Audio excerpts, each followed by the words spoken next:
자, 통화정책의 수단을 보도록 하죠. 통화정책의 수단은 세 가지로 우리가 볼 수가 있습니다. 하나는 지급준비율 정책, 두 번째는 재할인율 정책, 세 번째는 공개시장 조작 정책.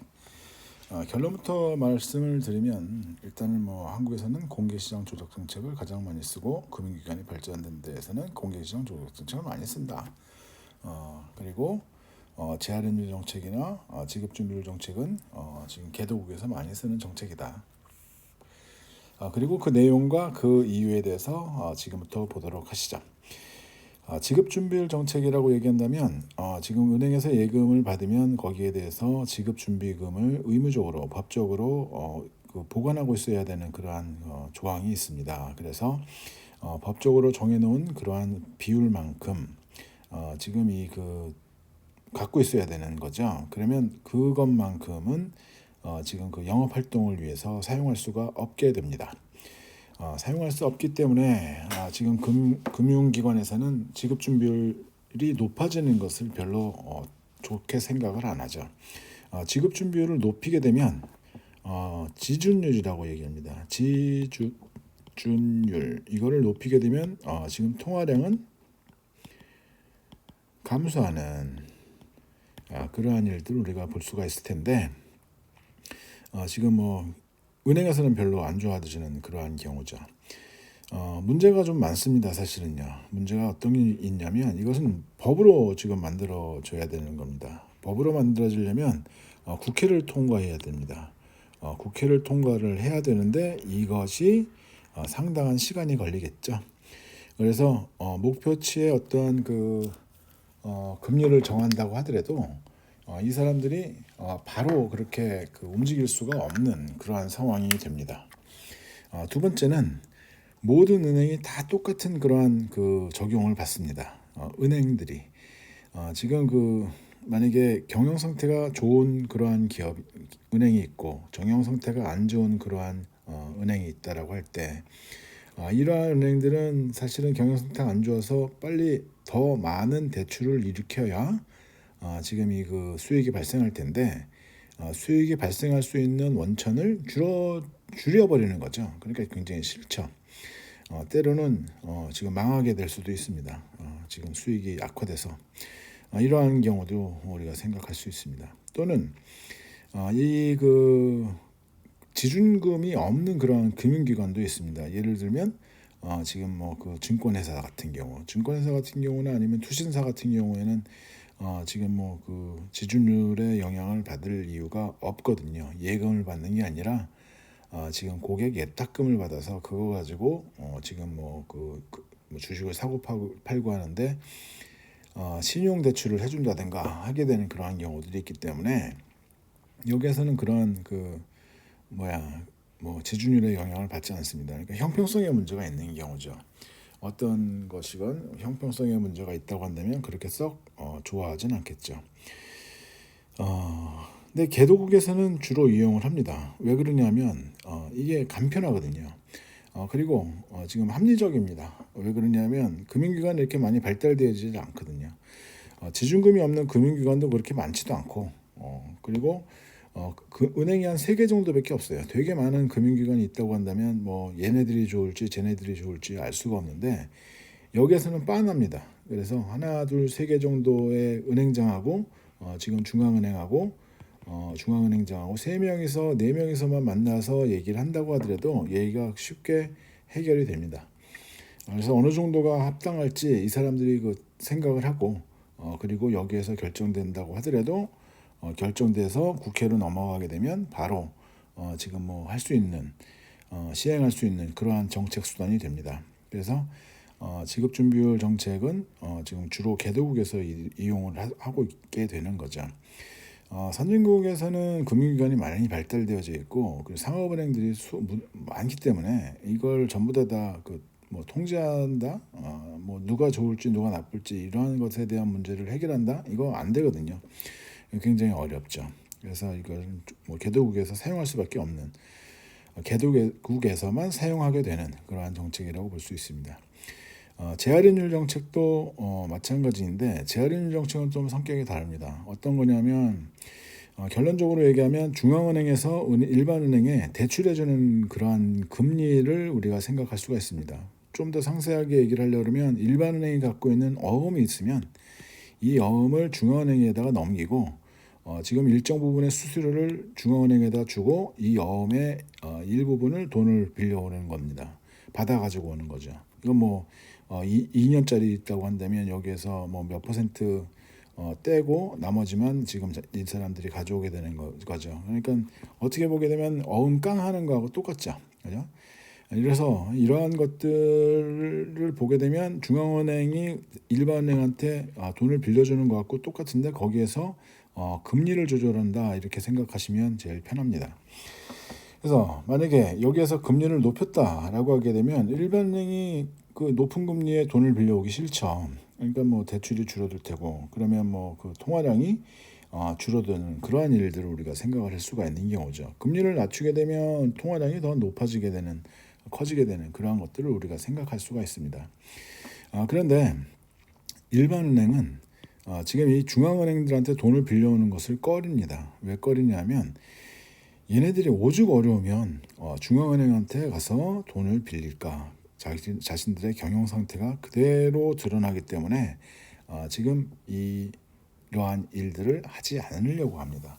그럼 어떻게 해결하려고 하느냐? 이 사람들은 은행들이 만약에 여러 은행이 있다고 한다면 지금 여기 가서 살짝 돈을 빌려서 하루짜리 일일물짜리를 빌려서 오늘 시제 맞추고 내일 갚을게 그러고서 내일 갚습니다. 이러한 식으로 지금 하게 되면 이쪽에 있는 은행들 다른 은행들한테 소문 날 일이 없어요. 소문 날 일이 없죠. 경영 상태에 대한 그러한 그 노출이 되지 않습니다. 그래서 금융기관이 굉장히 많이 발달되어져 있는 그러한 국가에서 콜금리라고 얘기하는 것이 한국에서만 쓰이는 그러한 용어거든요. 일일물 금리입니다. 일일물 하루짜리 그 금리. 하루짜리 금리 하게 되면 우리가 생각나는 게 97년도 IMF 사태 때 한국에 있는 은행들이 겪었던 그러한 일들이 생각이 나죠. 97년도 IMF 그러한 상태를 우리가 생각을 해보게 되면 한 20년 동안 우리가 그 돈을 갖다 빌려와서 지금 계속 롤오버 그러니까 뭐 만기 연장 해가지고 가져왔던 것이 97년도 딱 와가지고 만기 연장 안 해줘 이렇게 얘기하는 거야. 여기에 완전히 당한 거였거든요. 그러니까 만기 연장이 안 돼? 왜 안 돼? 여태까지 20년 우리가 했는데 다 빌려봐 일단은 이렇게 해서 여기에서 우리가 만약에 그 일일물을 빌려오지 않고 여기에서 우리가 만약에 손들었다고 한다면 손실이 훨씬 더 작았을 것이다 이렇게 얘기하는 경우였는데 지금 만약에 20년 동안 이렇게 쭉 빌려오다가 갑자기 안 된다는 게 말이 되냐? 하루 좀 찾아봐. 괜찮아. 찾아봐. 그 일일물짜리를 계속 빌리고 또 다음 일일물 계속해서 가다 보니까 금리가 쌓여가지고 그 다음에는 감당하기 어려운 정도 수준까지 가버렸던 거죠. 그래서 지금 문제가 심각하게 됐던 그러한 거죠. 이것이 콜 시장입니다. 다른 나라에서는 오버나잇 론 이렇게 부릅니다. 한국에서는 콜 마켓 이렇게 부르고요. 그러니까 미국 가가지고서 콜 마켓 그러면 무슨 얘기인지 못 알아듣습니다. 그러니까 오버나잇 론 이렇게 얘기하게 되면 알아듣죠. 일일물짜리를 빌린다 이러한 얘기들을 하게 되는 거죠. 금융기관에서 돈을 갖다가 뭐 그 다른 금융기관한테 돈을 빌리는 이유가 오늘 시제를 맞춰서 오늘 대출 만기되고 뭐 아니면 연장하고 하는 것들 뭐 해결하려고 하는데 잠깐 돈이 몇 억이 필요하다 이거 가지고서 중앙은행 가가지고 또 돈 빌리고 그런 일을 안 하려고 그러는 거죠. 그러니까 얘네들이 서로가 그런 일들이 많기 때문에 지금 콜 시장이 발달할 수 있는 거죠. 금융기관이 많다고 한다면 잘 발달되어져 있는 그러한 국가에서는. 근데 그렇지 않고 금융기관이 만약에 하나, 둘, 세 개 정도밖에 없나 하나, 둘, 세 개 정도밖에 없고 중앙은행만 있다라고 한다면 지금 얘가 얘한테 가서 빌리는 것보다 여기 가서 빌리는 게 나아. 이렇게 되는 경우겠죠. 그래서 이것도 지금 그 선진국에서는 재할인율 정책을 추진을 해도 그렇게 큰 영향을 받지 못할 수 있다라는 겁니다. 정책 효과가 그렇게 나타나지 않을 거다. 콜 시장 가서 지금 돈을 갖다가 빌리는 걸로 해결할 것 같다. 이런 얘기죠. 그래서 개도국에서 주로 이용하는 정책 수단이 됩니다. 이게 재할인율 정책이죠. 세 번째는 공개시장 조작 정책이라고 하는 것이 있는데, 일단은 공개시장 조작 정책이 어떤 것이었는지 이걸 먼저 얘기를 해드려야죠. 오픈 마켓 오퍼레이션, 이렇게 되어져 있는 단어를 한국어로 그대로 지금 번역을 한 겁니다. 오픈 마켓 오퍼레이션이라고 얘기하면 어떤 걸 얘기하는 거냐면, 채권을 사고 팔고 하는 그러한 플로우가 이렇게 있고, 거기에 어떠한 창구가 이렇게 있어요. 이러한 창구가 여러 개 있겠죠. 이쪽에도 있고 이쪽에도 이렇게 여러 개가 있는 그러한 데 있고, 여기에 딜러들이 지금 물건을 채권을 사고 팔고 하는 그러한 사람들이 쭉 이렇게 있는 거죠. 근데 9시일까요? 9시 땡 하게 되면 문이 딱 열립니다. 오픈 하고 마켓이 오퍼레이션을 하는 거예요. 그러니까 시장이 막 움직이기 시작합니다. 그러면서 뭘 하느냐? 채권을 매매하는 거죠. 채권 거래가 이루어집니다. 그렇게 해서 이것을 오픈마켓 오퍼레이션이라는 이름을 붙이게 된 겁니다. 어떤 채권을 파느냐? 한국에서는 이 기준금리를 결정하는 것을 RP 7일물 이렇게 잡아놨습니다. 7일짜리 지금 채권인데, RP라고 한다면 리펄체싱입니다. 다시 구입하는 것.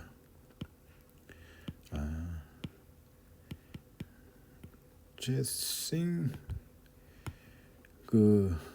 이라고 얘기하는 환매 조건부 채권이라고 얘기를 하죠. 그래서 이런 것들을 가지고 7일짜리 채권을 가지고 여기에 채권의 금리를 결정을 해놓는 겁니다. 지금 3.5%다라고 하게 되면 지금 이 RP7일물의 금리가 3.5%가 나올 때까지 지금 매매를 하는 겁니다. 근데 이것이 무슨 국회에 동의를 얻어야 되느냐, 그런 거 없습니다. 그냥 중앙은행이 독자적으로 자신들이 결정한 그러한 금리를 우리는 이것이 합당해라고 하게 되면 이 기준금리를 3.5%로 해놓고 여기가 달성이 될 때까지 지금 거래를 하는 겁니다. 여기도 사실은 보게 되면 어떠한 것을 우리가 생각해 볼 수가 있냐면, 아까 플로우라고 얘기하는 데 있죠. 채권을 갖다 매매하는 그러한 시장, 시장의 시장 참여자들이 엄청나게 많아야 됩니다. 참여자가 많지 않으면, 하나 둘 셋 이렇게 있다고 한다면 지금 중앙은행하고 플로우에서 1명, 2명, 3명이서 거래를 갖다 하고 3.5%를 맞추는 거예요. 되게 웃기겠죠. 이게 시장의 움직임으로 우리가 생각을 하겠습니까? 채권의 거래량도 그렇게 많지 않을 수가 있겠죠. 거래량이 많지 않으면 이것이 영향을 미칠 수가 있을까? 이런 생각을 하게 되는 거죠. 그래서 시장 참여자들이 엄청나게 많아야지 지금 이렇게 지금 이 사람들이 생각하고 있는 지금 수준의 기준금리 수준까지 도달할 수가 있다. 이렇게 얘기를 하는 겁니다. 채권을 많이 매입을 한다고 한다면 채권의 가격, 프라이스 오브 본드가 이것이 올라가게 되는 거죠. 그죠? 채권을 갖다 많이 매입을 하게 되면 중앙은행에서 그러면 이것은 무엇과 같은 얘기냐면 이자율이 하락하는 것과 똑같은 얘기입니다. 그죠? 그렇게 되면 우리는 통화량이 증가하는 것으로 생각을 할 수가 있죠. 물론 이렇게도 생각을 할 수 있습니다. 중앙은행이 지금 채권을 매입할 때는 얘기는 채권을 가져가고 화폐를 시장에 내놓은 겁니다. 이렇게 볼 수도 있습니다. 그죠? 그래서 통화량이 증가한다 이렇게 되는 거죠. 반대인 경우는 거꾸로 우리가 생각을 하게 되면 되는 거고요. 그죠? 그래서 이러한 것을 가지고 아주 시장에 직접적으로 지금 영향을 갖다 바로 미쳐버리는 거죠. 통화량을 증가시키고 또는 감소시키는 그러한 일들을 하게 되는 거죠. 법 통과되기 전에 법 통과 필요 없기 때문에 중앙은행에서 결정하게 되면 아주 신속하게 그리고 정확하게 지금 그 자신들의 목표치에 도달할 수 있습니다. 근데 문제는 금융시장이 발달해야 정책 효과가 있다라는 얘기죠. 금융시장이 발달하지 않으면 참여자가 없으면 안 됩니다. 자, 그래서 우리가 이것이 어떻게 움직이는지를 한번 생각을 해보게 되면 더 이해가 빠릅니다. 지금 이것이 기준금리죠. RP7일물 금리가. 그죠? RP7일물 금리가 기준금리예요. 7일짜리 금리가 지금 달라지게 되면 지금 여기에서 어디로 영향을 미치는 거냐면 CD 91일짜리로 넘어갑니다. 뭐 왜 그러냐? 여기에서 기준금리가 인하가 됐어요. 지금 뭐 그 RP7일물이. 그럼 RP7일물로부터 나오는 수익이 떨어지는 거죠. 여기서 갈아탈래. CD로 넘어가는 거죠. CD에 대한 수요가 증가합니다. 그러면 CD의 가격이 지금 올라가겠죠. 그 얘기는 여기에 금리가 떨어지는 거죠. 여기에서 수익이 덜 나오는 거죠. 그러니까 여기에서 다른 데로 넘어갑니다. 국채 1년짜리로. 1년짜리로 넘어가게 되면 여기서도 똑같은 일이 발생합니다. 그래서 결국 장기금리까지 지금 3년 금리, 시장금리라고 얘기하는 국공채 3년까지 영향을 미쳐야지 되는 겁니다. 그러니까 기준금리의 효과가 지금 여기에 RP7일물을 지금 건드려 가지고 여기에서 바로 달성했다고 해서 바로 끝나는 것이 아니라 실제로는 이 국공채 3년까지 영향을 미쳐줘야 그 다음에 소비와 투자가 달라지게 될 것이고 이것이 총 수요를 안정적으로 유지하는 그러한 수준으로 가게 될 거다라는 얘기입니다. 그러니까 이것도 신속하게 움직이긴 했지만 지금 당장 지금 뭐 시장 금리가 달라져 이렇게는 잘 안 되는 경우죠. 그러니까 지금 어떻게 보게 되면 2023년도 미국에서 2022년도부터 계속해서 금리를 높여오는데 이렇게 급격하게 올리는 그러한 경험은 없었다라고 사람들 얘기하죠. 그러니까 기준금리는 급격하게 올라가는데 시장금리는 이거 움직임에 그렇게 따라가지 못하고 있는 그러한 상황입니다. 그러니까 기준금리는 계속해서 올라갔는데 시장금리는 그렇게 안 올라갔어요. 웃기는 일이죠. 도대체 왜 그래? 이러한 일 때문에 그렇습니다. 이러한 일 때문에. 그러니까 여기가 지금 굉장히 혼란스러운 그러한 상황이 되는 거죠. 그러니까 채권의 가격이 굉장히 들쑥날쑥하는 그러한 일들을 우리가 보게 되는 겁니다. 그러니까 이러한 급격하게 그 한국에서 얘기하고 있는 만약에 RP7일물을 이것을 만약에 급격하게 올렸다라고 하더라도 지금 이것으로 시장금리까지 가려고 한다면 지금 이 채권의 가격이 안정적으로 계속해서 변화를 하면서 지금 가져야 하는데 그것을 잘 따라가지 못하는 그러한 경우도 있었다. 한국도 사실은 마찬가지고요. 과거에는 어떠한 일들을 우리가 많이 봤었냐면 과거에는 금리를 갖다 낮추려고 그래요. 금리를 낮추려고 그러는데 CD 91일물에서 낮아지질 않습니다. 이게 왜 안 낮아져? 보게 되면 이 CD는 양도성 예금 증서라고 하죠. Certificate of Deposit입니다. 그러니까 옛날에 미국에서 이 예금을 규제하려고 하는 그러한 일들을 한 적이 있습니다. 예금 그만해라고 한 적이 있었어요. 근데 예금을 그만하게 하려고 하다 보니까 예금 그만할게. 알았어. 예금 그만할게. 그래서 과거처럼 통장 가지고선 예금 이렇게 있는 것들을 많이 줄이고 정기예금 이런 걸 줄이고 이것 대신에 Certificate of Deposit이라는 채권 형태의 어떠한 상품을 만들어 놓은 겁니다. 그래서 여기에서 만기일이 얼마고 금액이 얼마고 뭐 이렇게 쓰여져 있고 증서를 갖다 주는 거고 90일 후에 가게 되면 그 정기예금 받는 거하고 똑같은 그러한 수익을 받는 거죠. 참 웃기는 거죠. 근데 이거는 무기명인데다가 주택담보대출과 연동이 되어져 있습니다. 한국에서 지금 그렇습니다. 그래서 금리를 만약에 낮춘다라고 해서 CD 금리가 떨어진다. 그럼 주택담보대출 금리가 떨어지는 겁니다. 그렇게 이게 떨어졌다고 한다면 은행은 싫죠. 은행에서는 주택담보대출 가지고 먹고 사는 애들인데 얘네들이 은행 금리가 떨어진다라고 주담대출 그 금리가 떨어진다고 한다면 싫으니까 이걸 담합을 합니다. 그래서 CD 금리 담합해서 사건이 한번 나온 적이 있었죠. 그래서 금감원에서 조사를 해서 몇 개의 은행들 지금 많이 좀 혼내주고 그랬었습니다. 그래서 이것이 이렇게까지 연결되기가 지금 잘 되려면 금융시장이 엄청나게 잘 발달되어져 있어야지 된다라는 얘기입니다. 이런 얘기죠. 자, 뭐 이렇게 해서 우리가 금융시장 참고를 보게 되었고요. 그래서 이 금융시장이 잘 발달돼야지만 정책 효과가 있을 수밖에 없습니다. 그렇지 않으면 정책 효과가 나타나지 않는 거죠. 그래서 우리가 세 가지 통화 정책의 수단 중에서 우리가 제일 많이 쓰이는 거는 많이 보게 되는 공개시장 조작 정책이다. 이렇게 얘기를 할 수가 있다. 이런 말씀입니다. 자, 이제 우리가 뭐 효율적 시장 가설, 랜덤워크 뭐 여기에 대해서 잠깐 보도록 할까요?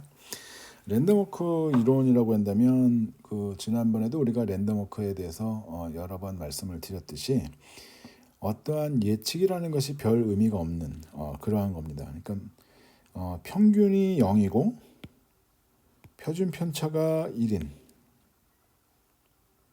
이것이 1입니다. 이러한 그 움직임, 이러한 움직임이 있는 그러한 그 데이터들 보게 되면 이것을 화이트 노이즈라고 얘기를 합니다.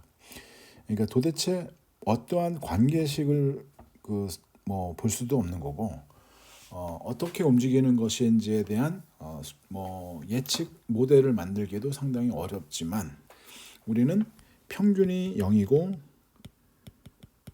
표준 편차가 1이기 때문에 만약에 현재 0.5라는 평균이 가져 있다라고 하게 되면 만약에 평균이 0.5다라고 하게 되면 우리가 그 표준 편차를 1로 갖고 있기 때문에 그 다음번에 나올 수 있는 XT가 무엇일지는 대략 사람들이 예측을 합니다. 마이너스 뭐 0.5 정도 되지 않을까? 뭐 이런 생각들을 하게 되는 거죠. 이렇게 지금 그 변화가 있을 가능성이 있어. 이런 정도의 예상은 할 수가 있다. 이런 얘기입니다. 이런 정도의 예상은. 하지만 이러한 그 주식 가격에 대한 예상은 아무런 의미가 없다. 이렇게 변동하는 그러한 그 시장에서 주식 가격에 대해서 어떠한 논리적인 지금 인과관계를 찾고 이런 것들이 불가능하다. 이렇게 얘기하는 게 랜덤워크 이론입니다. 금융시장에서 얘기하고 있는 랜덤워크 이론은 이렇습니다. 그래서 뭐 과거에는 1980년대였나 90년대였나 이런 그 실험도 했었어요. 전문가가 그 주식을 선택을 합니다. 그리고 원숭이를 풀어놓고 종이 쪽지를 쭉 깔아놓고 원숭이가 그 종이 쪽지를 하나씩 고르게 되면 거기에는 종목이 적혀 있는 거죠. 그래서 두 개의 성과를 비교를 합니다. 보니까 원숭이가 이겼어요. 이 전문가의 선택이라는 것이 의미가 있느냐? 이 사람들은 뭐 대차 대조표도 보고 경영 실적 여러 가지를 보고 기술력 뭐 이런 것들을 보고 했는데 이거 지금 이 사람들이 생각하고 있는 거 지금 이러한 식으로 가고 있는 거에 대해서 예측이 틀렸다. 아니, 틀렸다라고 보기보다는 원숭이의 선택이 오히려 더 수익률이 더 높게 나오더라. 이런 일들을 우리가 본 적이 있었다라는 얘기죠. 아주 유명한 일화라 여러분들이 아마 다 알고 계실 거라고 생각을 합니다. 그래서 랜덤워크 이론 주식과 채권에서는 우리가 이렇게 지금 임의보행 상태에 있기 때문에 예상이라는 것이 의미가 없다. 이런 얘기를 하는 거죠. 다음은 효율적 시장 가설이라고 얘기하는 것들은 무엇이냐면 지금 사람들이 시장에 대한 정보를 완전히 다 갖고 있는 겁니다. 이 시장에 대한 정보를 완전히 갖고 있다는 얘기는 어떠한 상품이든 간에 이 상품에 대한 정보를 다 갖고 있다는 얘기죠. 여기에 상품에서는 주식 채권에 대한 상품도 포함이 됩니다. 그래서 이 모든 정보를 다 갖고 있기 때문에 어떠한 조금만 변화할 수 있는 그런 여건이 생긴다라는 것을 모두가 다 한꺼번에 다 인식을 한다는 거죠. 그러니까 조금만 변해도 가격 조정이 금방 끝나버리는 겁니다. 가격 조정이 순식간에 끝나요. 그러니까 낮을 때 좀 사야지라고 생각했는데 이미 가격은 정상 가격으로 와 있는 거죠. 그러니까 이거를 보게 되면 수익을 발생시키기가 엄청나게 어렵더라는 얘기죠. 그러니까 사람들이 모르고 있어야 내가 들어가서 사서 앞으로 올라가고 이렇게 되고 나는 여기서 플러스가 나서 나오고 다른 사람들은 여기서 사고 여기가 원래 가격이 돼버리고 뭐 이런 일들을 우리가 지금 그 생각을 갖다 사람들은 할 텐데 여기에서 여기로 가는 것이 지금 그 여기에서 어떠한 가격에서 지금 여기로 올라가는 것이 금방 순식간에 딱 끝나버린다는 얘기죠. 그래서 이러한 그 시장에서는 수익을 발생시키기가 굉장히 어렵다. 이렇게 얘기를 합니다. 완전 경쟁의 완전 정보 이런 상태에서는 이런 상태에서 나타나는 것들이라고 얘기를 합니다. 근데 뭐 완전 경쟁이라는 것은 사실은 존재하지 않고 완전 정보라는 것도 의문이 많은 그러한 상태이긴 하지만 지금 같은 시대에서는 정보가 너무 많아서 사실은 뭐 문제인 경우죠. 완전한 정보일지 아닐지는 모르겠지만 수없이 많은 그러한 정보에서 우리는 살고 있는 거죠. 그래서 이것을 잘 활용을 하게 되면 거의 효율적 시장 가설의 얘기에 맞다 이런 얘기고 한국에는 전문가들이 너무 많습니다. 그러니까 일반 투자자들도 전문가들이에요. 다 전문가들이에요. 그러니까 뭐 주식에 대해서 다들 잘 알고 있는 경우죠. 뭐 아무리 뭐 경제학이건 경영학이건 공부했던 사람들도 그 사람들 그 주식 채권 계속해서 공부했던 사람들 앞에서는 명함도 못 냅니다. 그래서 그 사람들에 대한 여기에 대한 전문가들이 너무나 많은 그러한 상태죠. 그렇다고 한다면 이 사람들이 갖고 있는 지식이 다른 사람들에게 다 뿌려지게 되는 그러한 것들을 우리가 보게 되고 보다 더 많은 사람들이 전문가와 유사한 그러한 지식들을 갖고 있고 이러한 상태에서 시장에서 거래가 된다고 한다면 우리가 효율적 시장 가설의 완전 정보와 유사한 그러한 정보를 지금 갖고 있다라고 우리가 얘기를 해도 틀리진 않습니다. 수익 발생시키기가 굉장히 어려운 그러한 시장이 돼버린 거죠. 계속해서 그럴 것 같습니다. 자, 화폐 수요는 우리가 다음 파트에서 다음 녹화에서 보도록 하시죠.